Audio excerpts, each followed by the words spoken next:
Assalamualaikum warahmatullahi wabarakatuh. Kami dari kelompok 1 ingin mempresentasikan hasil diskusi kami. Adapun judul dari presentasi kami pada hari ini yaitu peranan fintech dalam meningkatkan inklusi keuangan. Baik, sebelum memasuki sesi pemaparan materi, saya akan memperkenalkan nama-nama anggota kelompok saya. Halo, perkenalkan nama saya Dias Putra Prabintang dengan NIM 222522 S1 Manajemen. Saya Syahdana Rizky Ilah dengan NIM 22250029 dengan jurusan S1 Manajemen. Halo, perkenalkan saya Berdiano Andreawan dengan nomor induk mahasiswa 222500004. Halo, saya Rifat Maudin Syah dengan NIM 222500006 S1 Manajemen. Halo, perkenalkan nama saya Rale Fenti Manik, NIM saya 222500007. Halo, perkenalkan nama saya Puja Rusyanti, NIM 2250011. Saya dari S1 Manajemen. Halo, perkenalkan nama saya Melinda dengan NIM 222527.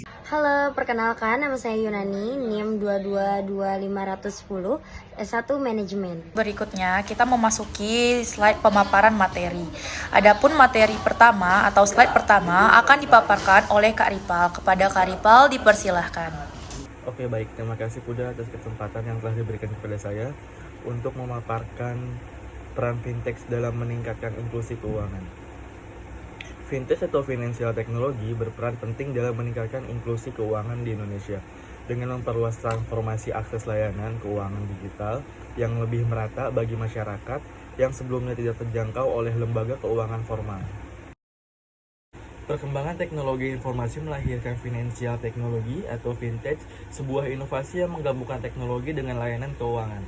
Fintech menyediakan berbagai layanan seperti pembayaran digital, pinjaman online, investasi, dan asuransi mikro yang mempermudah keuangan bagi masyarakat yang sebelumnya sulit dijangkau oleh lembaga keuangan tradisional.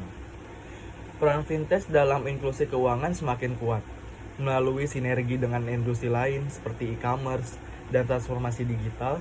Banyak platform e-commerce kini menawarkan pembayaran digital dan kredit mikro melalui fintech, memfasilitasi transaksi tanpa kartu kredit atau rekening bank. Terima kasih, saya kembalikan ke moderator. Baik, terima kasih kepada Kak Ripal yang telah memaparkan materi slide kedua. Baik, untuk materi selanjutnya akan dipaparkan oleh Yunani. Kepada Yunani, dipersilahkan. Terima kasih kepada Puja yang telah memberi kesempatan untuk saya menjelaskan materi selanjutnya. Selanjutnya di sini kita ada definisi fintech. Fintech adalah perpaduan antara jasa keuangan dan teknologi yang mengubah cara masyarakat melakukan transaksi keuangan, mengakses layanan perbankan, berinvestasi, dan asuransi. Inovasi dalam fintech menawarkan berbagai bidang keuangan seperti pembayaran digital, pinjaman online, investasi online, dan asuransi online. Contoh fintech antara lain, di sini ada dompet digital seperti GoPay, OVO, Dana, platform e-commerce yang menawarkan layanan pembayaran. Dan ada pun pinjaman ShopeePay, Tokopedia, serta platform investasi online. Terima kasih. Terima kasih kepada Yunani yang telah memaparkan slide ketiga. Materi selanjutnya di slide keempat akan dipaparkan oleh Kak Melinda. Kepada Kak Melinda, dipersilahkan. Baik, terima kasih Puja atas sambutannya. Di sini saya akan menerangkan tentang inklusi keuangan di Indonesia. Di sini ada 5. Yang pertama, banyaknya masyarakat unbanked. Masih banyak masyarakat Indonesia yang tidak memiliki akses perbankan. Dan yang kedua, fokus pada masyarakat perkotaan. Layanan keuangan digital termasuk peer-to-peer lending cenderung terpusat di kota besar dan Pulau Jawa yang menyulitkan akses bagi masyarakat perdesaan atau penghasilan rendah. Yang ketiga, infrastruktur yang tidak memadai. Akses internet dan listrik yang buruk menjadi penghambat utama.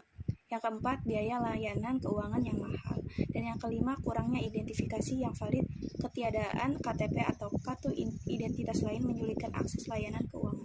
Terima kasih, saya kembalikan kepada moderator. Terima kasih.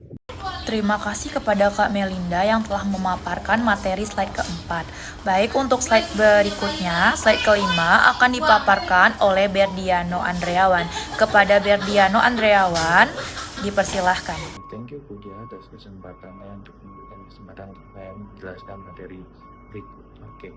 Ketiadaan KTP atau kartu identitas lain memberikan akses ke layanan keuangan. Nah, memperluas akses layanan keuangan seperti fintech, seperti P2P, lending, pembayaran digital, dan investasi online menjangkau masyarakat yang sebelumnya tidak terlayani oleh perbankan konvensional seperti masyarakat di daerah terpencil atau dengan pendapatan rendah. Selanjutnya, mempermudah transaksi keuangan. Teknologi digital membuat transaksi keuangan lebih cepat, mudah, dan lebih efisien tentunya. Seperti pembayaran online, kita akan mendapatkan akses yang lebih mudah, transfer uang, dan pembayaran tagihan lainnya. Nah, memainkan peran krusial dalam inklusi keuangan melalui verifikasi KYC atau Know Your Customer. Fintech memungkinkan akses layanan keuangan yang lebih tinggi, lebih luas bagi masyarakat yang sebelumnya tidak terjangkau oleh lembaga keuangan normal.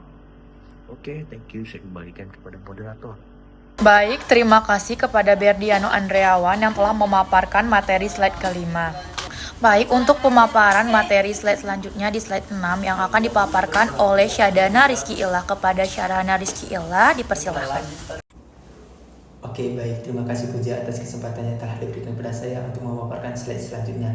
Di sini saya akan membahas beberapa studi kasus fintech di Indonesia seperti GoPay yang ada di aplikasi Gojek yang sangat membantu banyak UMKM yang ada di Indonesia. Platform ini tidak hanya menyediakan layanan transportasi dan pengantaran makanan saja, tetapi juga menawarkan sebagai layanan keuangan seperti GoPay ataupun dompet digital dan memiliki beberapa fitur yang lainnya yang mendukung UMKM seperti akses kredit dan pembayaran secara online. Yang kedua ada Amarta Coinworks Kredit Mikro. Kedua perusahaan ini fokus pada penyediaan kredit mikro kepada kelompok-kelompok wanita di daerah pedesaan, membantu mereka mengakses pembiayaan untuk mengembangkan usahanya. Dan yang ketiga ada Link Aja ataupun non tunai di desa. Dompet digital Link Aja membantu masyarakat desa untuk melakukan transaksi secara non tunai, meningkatkan transparansi dan keamanan pembayaran, serta membuka akses layanan keuangan yang lebih luas. Oke, saya kembalikan ke moderator. Terima kasih. Baik, terima kasih kepada Syadana Rizky Illah yang telah memaparkan materi di slide ke-6. Untuk pemaparan materi berikutnya di slide ke-7 yang akan dipaparkan oleh Dias Putra Prabintang. Kepada Dias Putra Prabintang, dipersilahkan. Terima kasih kepada Puja. Saya akan lanjutkan regulasi dan perlindungan konsumen.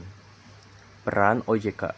OJK membuat dan menerapkan peraturan yang mengatur sektor jasa keuangan, termasuk pinjaman online, untuk memastikan bisnis dijalankan dengan bertanggung jawab dan melindungi hak-hak konsumen, seperti 1. Regulatory Sandbox. OJK memiliki Regulatory Sandbox untuk menguji inovasi keuangan digital atau IKD, seperti fintech, P2P lending, dan insurtech. Perlindungan data dan penanganan pengaduan. BI berperan dalam mengedukasi literasi keuangan dan perlindungan data konsumen. 2. Perlindungan data. OJK mengatur perlindungan data konsumen melalui peraturan seperti POJK nomor 22 tahun 2023. 3. Penanganan pengaduan. OJK menyediakan mekanisme untuk melayani pengaduan konsumen dan menyelesaikan sengketa baik melalui POJK maupun di luar pengadilan. 4. Edukasi.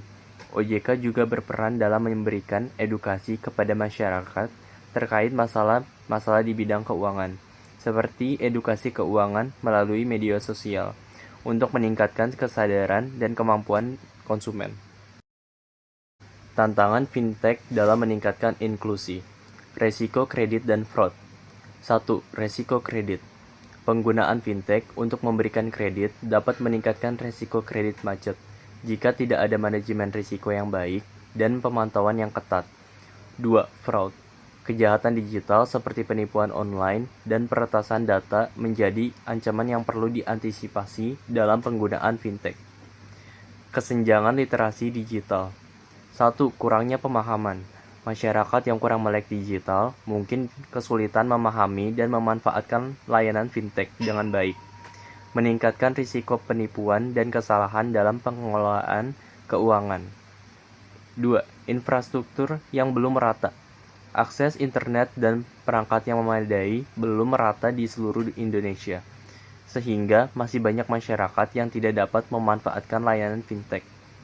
Solusi, yaitu kolaborasi. Pemerintah, industri fintech, lembaga keuangan, dan masyarakat harus berkolaborasi untuk mengatasi kesenjangan digital dan meningkatkan literasi keuangan.